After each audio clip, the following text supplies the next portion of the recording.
Our team coverage is going to continue now. We are going to go to our Sam Perez. She's in Walterboro. She's been speaking with one of the many witnesses who took the stand over the past several weeks. Sam?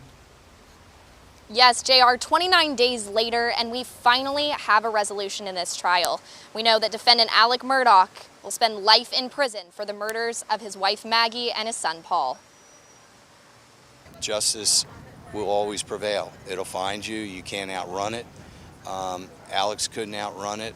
Lawyer Eric Bland represents many victims of Murdaugh's financial crimes, which he admitted to when he took the stand in his own defense. And I think this is going to be another day, couple days, that I'll never forget in my life. Bland isn't the only one who feels this way. Walterboro resident Marzi Bedford Billinghurst has been in the courtroom's gallery for 16 out of the 29 days. It's just so interesting to be actually in the courtroom, to talk to people, see what their viewpoints are, where they're at. She says while many people expected a hung jury, she had a feeling there would be a guilty verdict. I am just really glad that justice was done and I got to see this through the whole process. A process that Kenneth Kinsey was directly involved in. He testified to the jury twice and was even the last witness to deliver testimony to the jury. They were so attentive.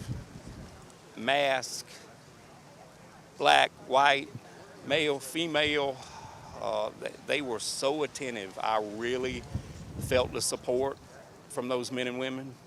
And it just made it easy. It made it easy. I felt really, really comfortable. And, you know, I knew they were the ones in there carrying the burden. The burden of carrying out justice for Maggie and Paul and for the countless victims, both of his financial crimes and for the 2019 boat crash, which the prosecution says was a catalyst that led to the murders. Philip Beach lost his 19-year-old daughter Mallory in the incident. Paul Murdaugh was charged with boating under the influence causing death, but was murdered before his court date. Mallory's father came to see the sentencing. Just ask for continued prayer because I'm sure there's more victims out there that are waiting to get this closure that the Maggie and Paul's family's gotten, and as well as our family.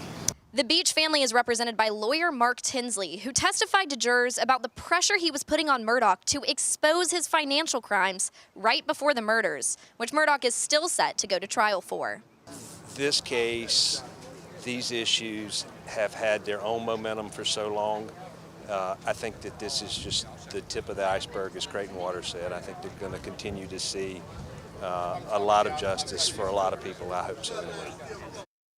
The first step towards that justice is Murdaugh finishing out his life sentence, starting that at the Kirkland Correctional Institution in Columbia. Reporting live in Walterboro, Sam Perez, News 19 WLTX. Sam, thanks. Tomorrow night right here on WLTX, 48 Hours. They're going to air an updated version of their episode on Alex-Murdaugh. It will include the trial, the verdict, and sentencing. Again, that episode airs tomorrow night at 10 right here on WLTX. Still ahead.